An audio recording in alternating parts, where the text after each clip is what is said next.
حرکت میسیلیوم در سالن‌های پرورش رو میتونیم با تحرک یک انسان مقایسه بکنیم که برای رشد به مواد غذایی و اکسیژن نیاز داره و در ادامه روند گرما، رطوبت و دیوکسید کربن تولید خواهد کرد. در روزهای اول بعد از انجام خاکته‌ای در داخل سالن‌های تولید، در صورتی که میزان دیوکسید کربن در داخل سالن‌ها پایین باشه، معمولاً مشکلی رو برای سالن به وجود نمیاره.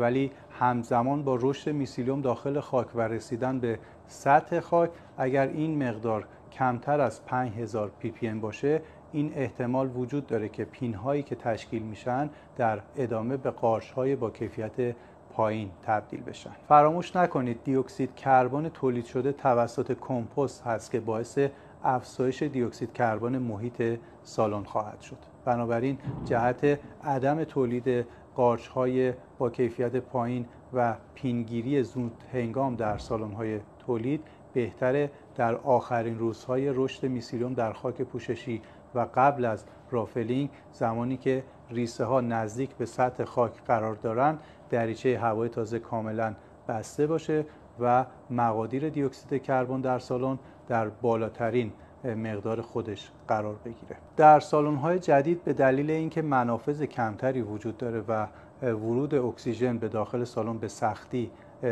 امکان پذیر هست، معمولاً این اتفاق میفته که میزان دیوکسید کربن به بالاتر از حد مجاز میرسه.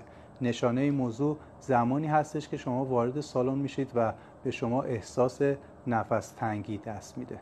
برای رفع این مشکل شما میتونید با ورود اکسیژن به داخل سالن میزان دیوکسید کربن سالن رو تنظیم و به حد نرمال برسونید.